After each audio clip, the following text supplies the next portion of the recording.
I don't think my oldest daughter would mind me saying it's a hard transition right now. She's back from college. Okay. So she is not independent. I mean, she survives because I allow her to, essentially. You know what I mean? And yet she's an adult. She's 18.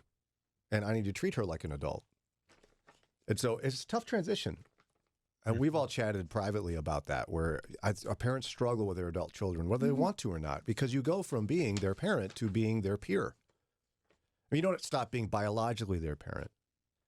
But I guess maybe therein lies the problem for some people. They want to what keep... the parenting is changes. Yeah.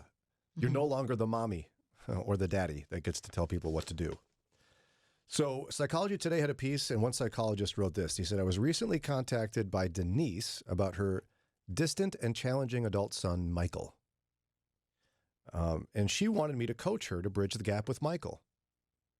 Which, by the way, super emotionally mature thing for a mom and an adult son to do. Good on Denise. Yeah. I'm struggling with my adult son. I don't know what to do. I need help. I'm going to submit myself to somebody to get some advice. Brilliant. There are very few. There's a lot of people who would struggle to do that. I'm going to put it that way.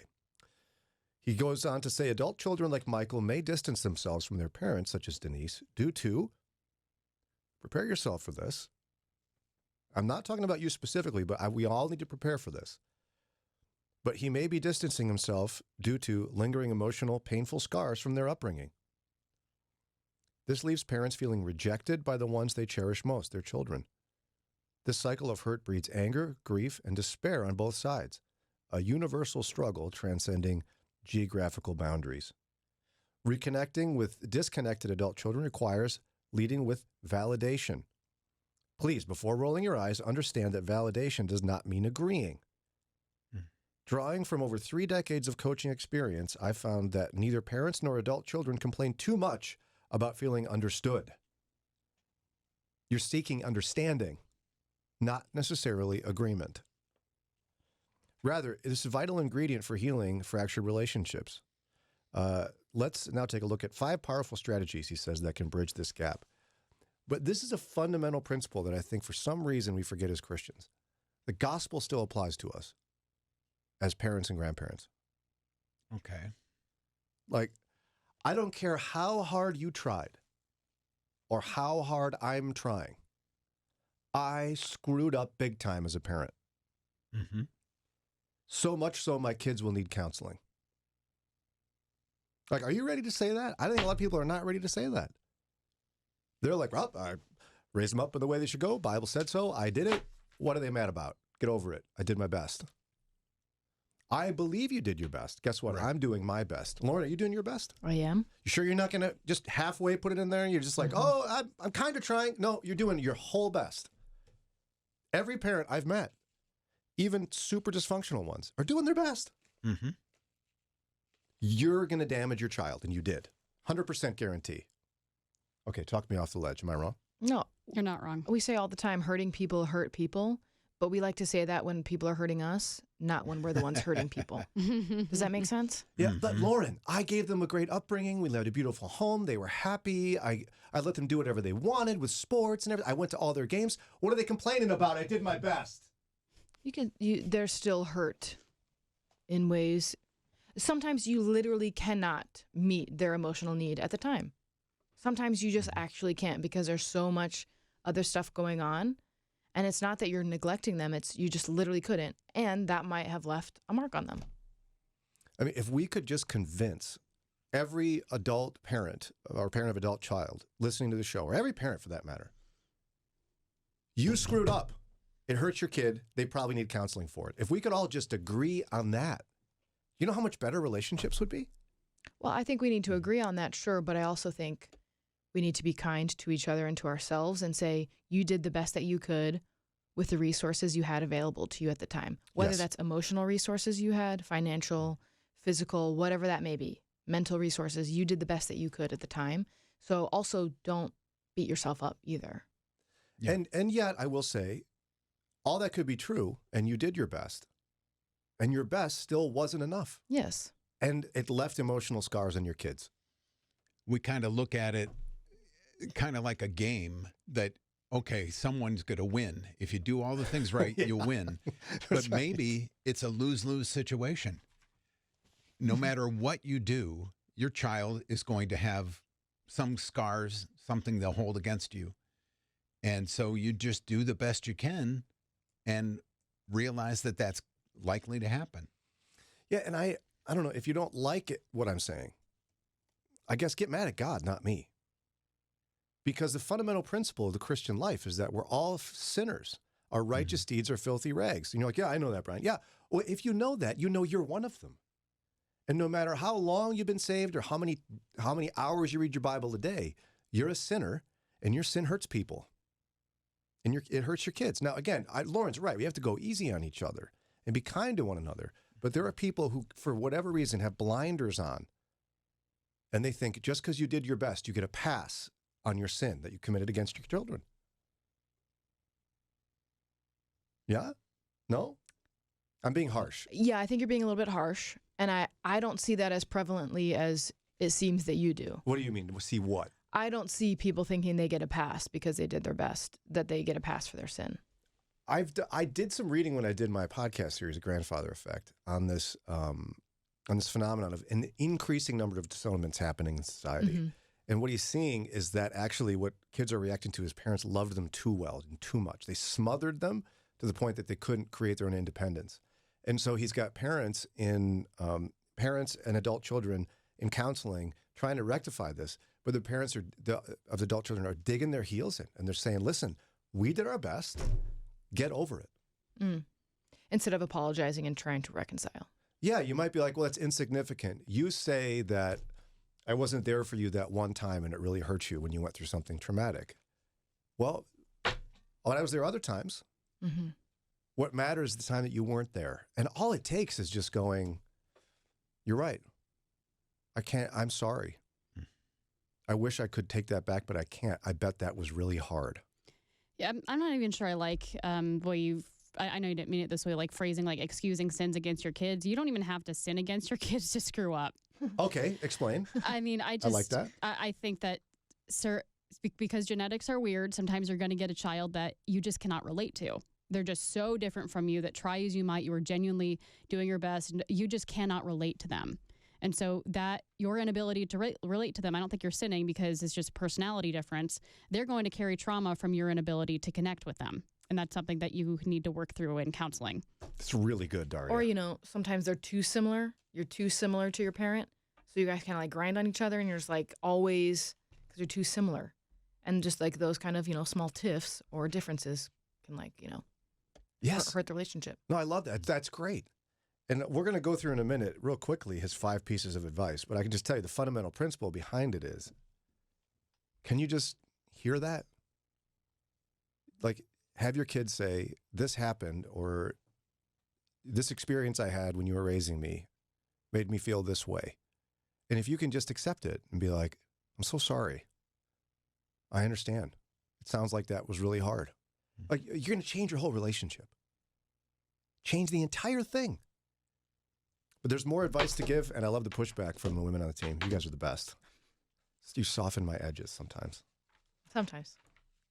Sometimes you can't soften these edges. 5 proven strategies for reconnecting with your adult child. There's so many reasons that it's amazing that Lauren and Daria are here. But one of the reasons I was so excited that they'd be willing to be here with us is because you don't put up with nothing, as they say. And you were, and everyone needs this in their life. And you were pushing back to me in a break. And so if we're going to pull back the curtain, just pull it back. What's going on? Talk to me. I said we need to talk about what if the adult child is unwilling to reconcile. Yeah.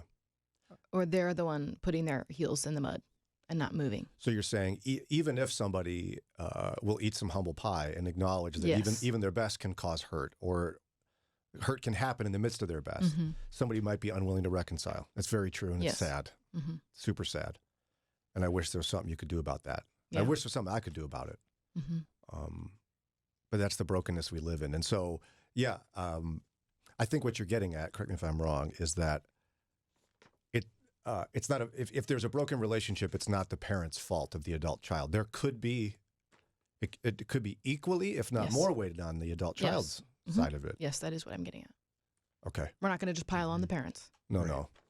The adult children make their own choices too. Mm-hmm. And very good. I 100% agree, and I'm glad you brought that up.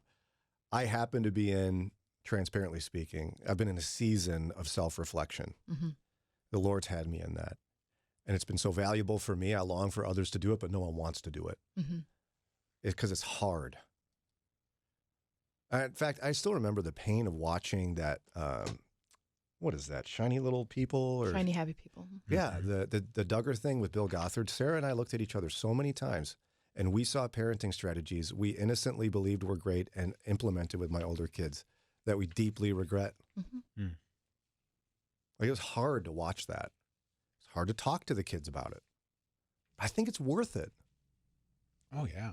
But I'm glad you did talk to them about it. Like so many parents, or I think they would say, oh, well, I did my best or I can't do anything now, and wouldn't broach that conversation with them to say, listen, I screwed up and I'm sorry. I mean, I've got so much to say about it that I have a picture of myself standing between Jim Bob and Michelle Duggar, who, by the way, were sweet, wonderful people. I think they did their best. That's a whole other conversation.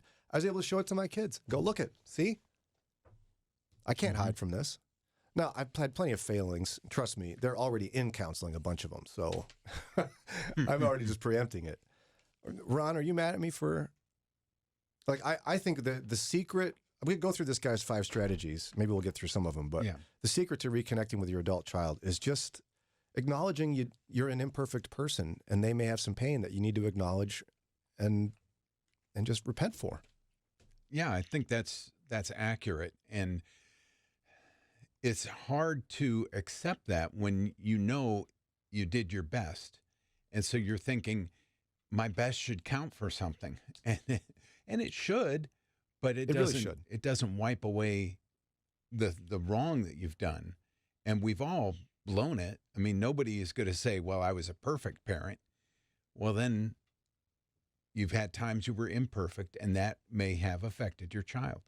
I've had times, the boys being out in Oregon, they're only here on occasion. So, but the last time they were here, you know, I brought up something where I thought, yeah, I really failed one of them in this.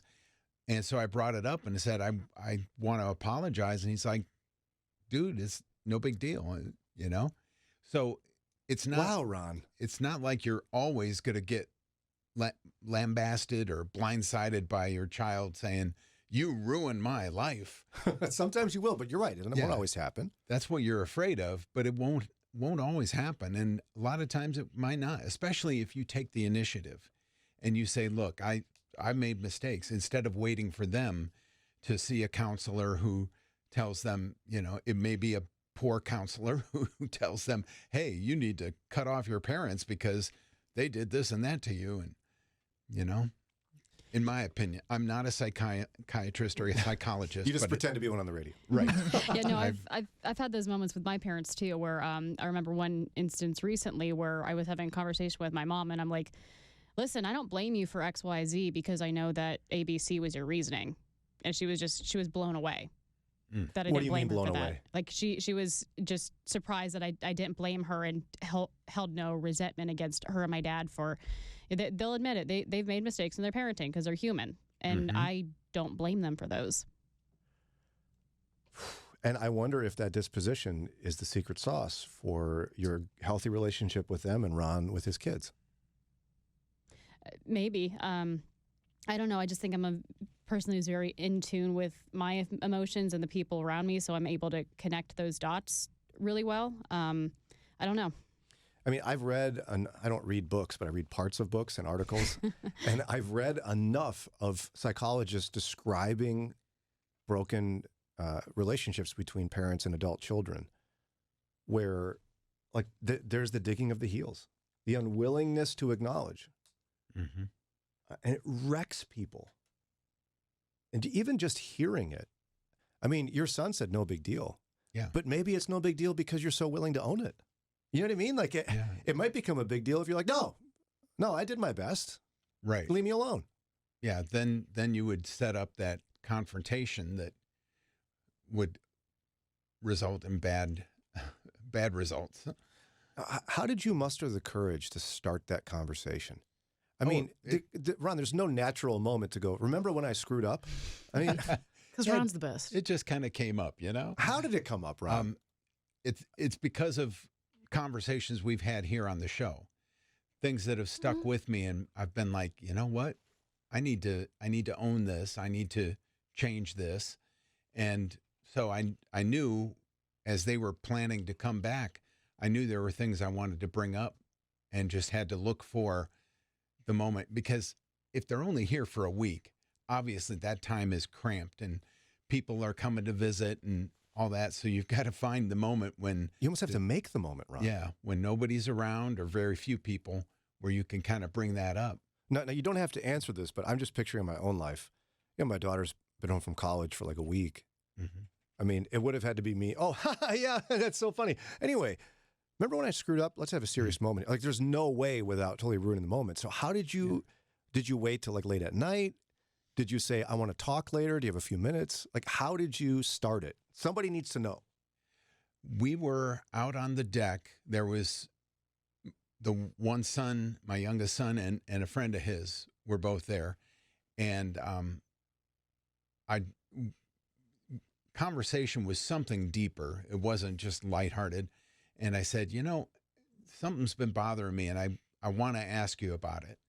And he's like, yeah, sure. And then whatever the issue was, brought it up and said, I think I did poorly in that, and I want to ask your forgiveness. And yeah, he listened to me, and he was like, no, there's nothing to forgive. You did the best you could. Maybe you could have done better, but I'm no worse for wear, so it's fine. This is one of the reasons people love you, is because you make it sound so easy. But that took a tremendous amount of courage. Ron, it did. I mean, I was a little nervous. well, but that doesn't mean it's admit. not courageous, right? I mean, of course you're nervous. You're a human being, but Yeah. it is hard to sit down in front of someone who you've felt like you need to be strong for your whole life and have that moment. I hope that your transparency and that inspires someone else to do it. Like, I know I've had moments as my kids get older that I've missed. Like, I've thought about, we should talk about that. And then I go, well, I'll do it later. But you're right. We need to create those moments, Ron. Mm-hmm. And I could give this he's got the 5 strategies, but I don't even think we need them, because, Ron, what you just did, I think that's essentially the 5 strategies. I should write an article. You should. Well, I mean, you did self-reflection. Mm-hmm. You thought, I need to talk to my kid about this. You created the moment to do it, and humbleness and honesty, and it created closeness with your kid. Ron Eastwood for president. No, thank you. There it is. Just, you know what? Be Team like Ron. Team Ron. Be like Ron.